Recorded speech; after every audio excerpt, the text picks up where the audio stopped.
क्या राजस्थान रॉयल्स ने सीएसके को एक आसान सी जीत गिफ्ट कर दी?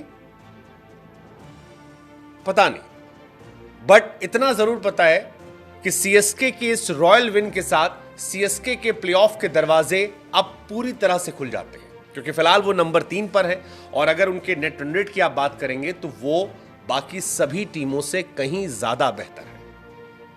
चेन्नई सुपर किंग्स ने राजस्थान रॉयल्स को 5 विकेट से हराया। 7वीं जीत उनकी सीजन की थी और इसकी वजह से फिलहाल वो पॉइंट्स टेबल पर नंबर 3 है। नेट रन रेट प्लस में है 0.53 और ऋतुराज गायकवाड़ की कप्तानी और बाकी पूरी टीम के शानदार एफर्ट ने इस मैच को उनकी झोली में डाल दिया। ऋतुराज ने कहने को तो 41 बॉल में 42 रन बनाए, लेकिन मेक श्योर किया कि उनकी टीम इस मैच को जीत जाए। हालांकि इस मैच के बाद सोशल मीडिया पर न जाने क्यों फिक्सिंग शुरू हो गया। कई लोग ऐसे हैं जो लिख रहे हैं कि चेन्नई को फाइनल्स में पहुंचाने के लिए राजस्थान ने ये जीत गिफ्ट कर दी, क्योंकि इस हार से राजस्थान को तो फर्क नहीं पड़ता, लेकिन इस जीत से चेन्नई के प्लेऑफ में रहने की कहानी जो है बदल जाती है। हालांकि ये सब कहने की बातें, इसमें कितनी सच्चाई कितना झूठ, ना इसको हम समझते हैं ना हम जानते हैं और ना इस पर हम टिप्पणी करेंगे।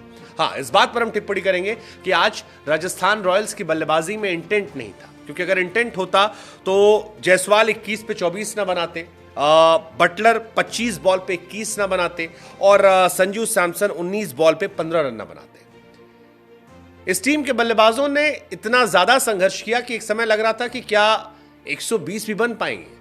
वो तो बाद में भला हो रियान पराग और ध्रुव जुरेल का, जिन्होंने एक आतिशबाजी वाली पारी खेली और ध्रुव ने 18 पे 28 और 35 पे 43 पराग ने खेला, जिसकी वजह से टीम जो है वो आगे तक पहुंच पाई। लेकिन अगेन क्वेश्चन रिमेन सेम कि इतना स्लो खेलने की जरूरत क्या थी? क्या समय रहते एक्सेलरेट नहीं किया सकता था? क्योंकि 20 ओवर में अगर आप 5 विकेट पर 141 बनाते हैं तो ये थोड़ा परेशान करने वाला है।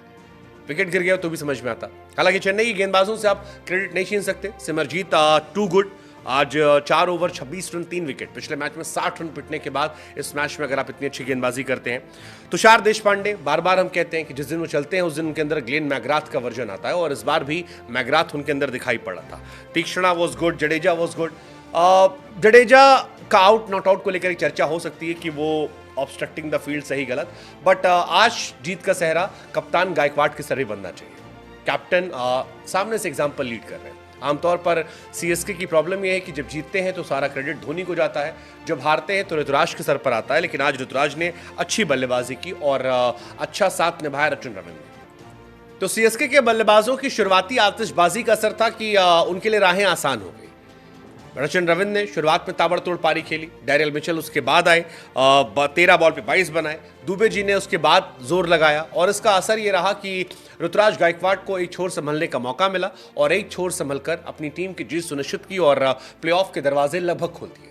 आरसीबी एक टीम है जो क्वालिफाई कर सकती है अगर वो डीसी को बहुत बड़े मार्जिन से हराती है और उसके बाद फिर जाकर सीएसके को हरा देती है। बाकी किसी टीम में क्वालिफिकेशन के चांसेस बहुत कम नजर आते हैं। सीएसके फिलहाल खुश होगी, 7 जीत उसके पास हो गई है, नंबर 3 पोजीशन पर पॉइंट्स टेबल में है। कप्तान के तौर पर ऋतुराज के सबसे ज्यादा रन है, सेकेंड रन ओवरऑल में है और लगभग 600 रन ऋतुराज बना चुके हैं। तो सीएसके का राजा तो ऋतुराज है।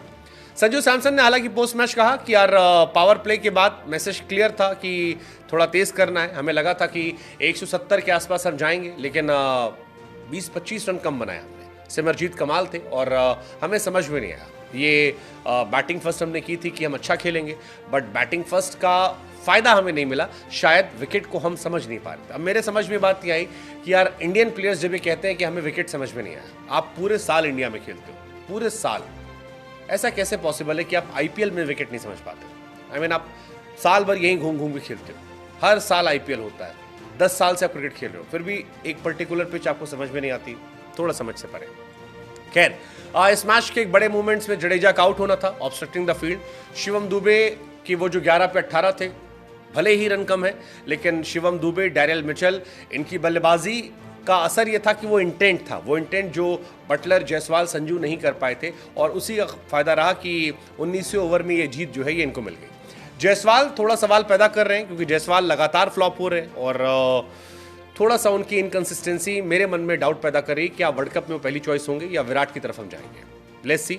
Riyan Parag again well played, good, well played, शानदार प्लेयर वो हैं और आई एम श्योर कि इस वर्ल्ड कप के बाद उन्हें शायद टीम में मौका मिल जाए। सिमरजीत की भी कहानी अच्छी थी, नया लड़का, यशस्वी जायसवाल का विकेट निकालना, जॉस बटलर का विकेट निकालना और संजू सैमसन का विकेट निकालना और टॉप 3 को डेंट देना, 4 ओवर 26 रन देकर 3 विकेट। आई थिंक आने वाला टाइम जो है वो सिमरजीत जैसे गेंदबाजों का हो सकता है अगर वो धोनी के साथ रहकर अपने आप को काफी ग्रूम करते हैं। बट ओवरऑल आपको लगता है कि राजस्थान ने इस मैच में उतना जोर नहीं लगाया जो उनसे एक्सपेक्ट किया था और एक आसान जीत जो है वो सीएसके को मिल गई कंपैरेटिवली? क्योंकि अगर यहां पर स्कोर 160 170 होता तो कहानी अलग होती। और ये फिक्सर वाली कहानी क्या, ये लोग क्यों ट्रेंड करते हैं? जडेजा आउट थे, नॉट आउट थे, बहुत सारे सवाल हैं। राजस्थान रॉयल्स नंबर 2 पर फिनिश करेगी, लेट्स सी, देखते हैं क्या होता है। बट क्या आरसीबी अभी भी सीएसके को हरा सकती है? Let's see, I think that will be do और डाई मैच अगर आरसीबी डीसी को हरा के आगे जाती तो।